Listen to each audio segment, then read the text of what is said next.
Okay, we're going to talk about something called the difference quotient, and it's a specific formula. It's f of x plus h minus f of x all over h. Now, what I'm going to run through here is how this is derived and what it means. For practical purposes going forward in this class, you are simply going to be applying this equation and not deriving it like we're doing here. But just so you know where it comes from, it essentially calculates the average slope between 2 points for a given function. And for some equations, it might give you a number because the slope is always the same. But for other equations, where their slope is varying all the time, it may give you an equation to calculate that average slope between 2 points. So simply put, if you're wanting to know the slope of a line or slope between 2 points, there's an equation for slope, and it's rise over run, change in y over the change in x, and which can be found by subtracting y value of 2 points and the x value of 2 points. Okay.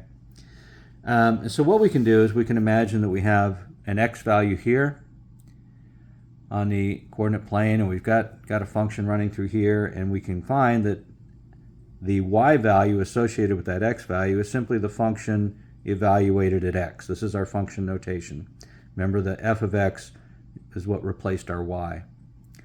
Now, if I move out a distance of h, and h can be any distance, then the point out here is going to be x plus h. I'm moving from the x, so I've got this distance x, and then I'm adding another distance h. That gets me x plus h.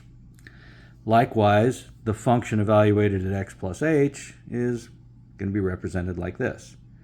So you can think of it as I have an x and y value here, and I've got an x and y value here, and I can apply the formula, f of x plus h, the slope formula. So I'm going to subtract these two y values, which are f of x plus h and f of x. So here I have f of x plus h minus f of x. That's the difference in the y values. And then I can subtract the difference in the x values. X plus h is this x value. X is this.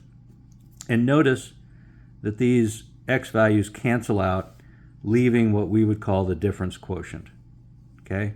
So that's the difference quotient. This is what it looks like.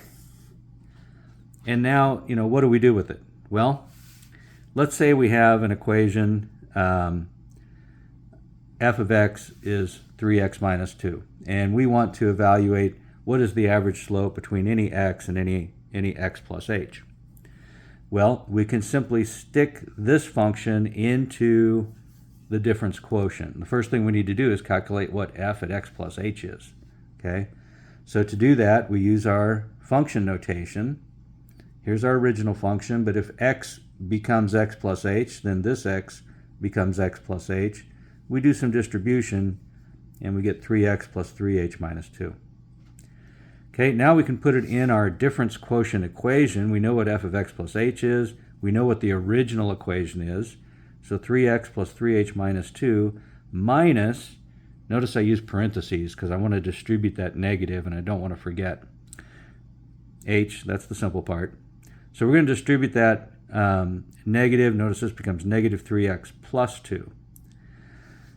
Once I do that, I notice that the 3x's cancel out, the negative 2's cancel out, leaving 3h over h. The h's can be canceled out, and I'm left with 3.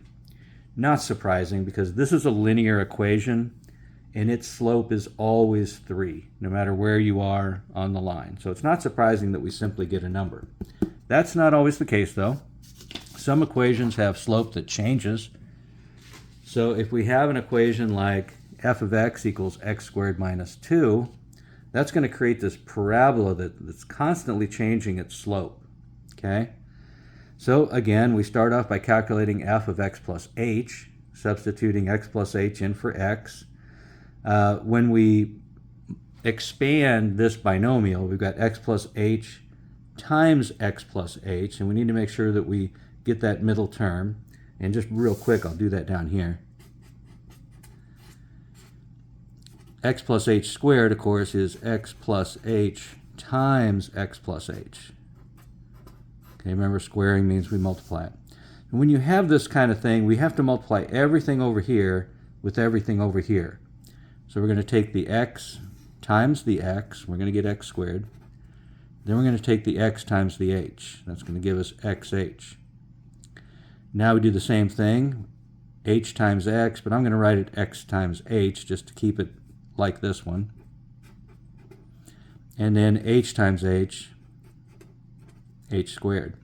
These can be combined, x squared plus 2xh plus h squared. And that's how I got this value up here. Notice the minus 2 just kind of hangs out. It doesn't change any. Okay, so now I can start putting it in form. Here is, let's just ignore this. That's a typo.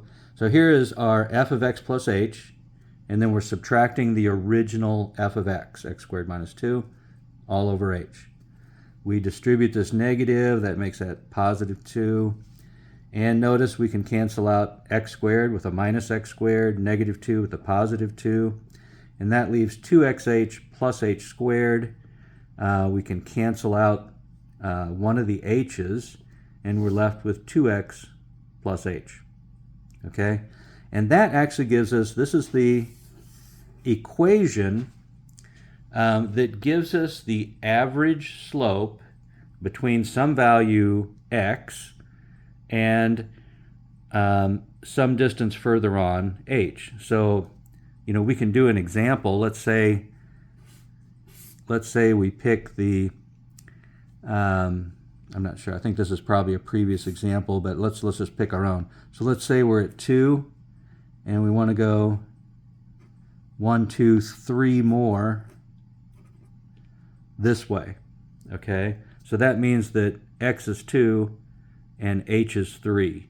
Okay, so we would have 2 times 2 plus 3. 4 plus 3 is 7. So the average slope of this equation between 2, and of course this would end up being 5, right? Between 2 and 5 on the x is going to be a slope of 7. That's the average. And that's what the equation tells us.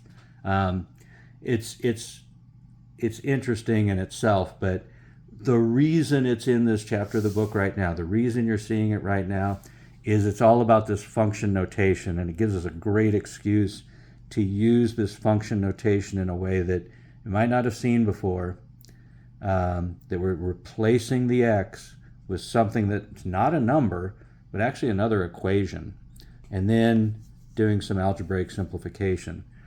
And that is the difference quotient.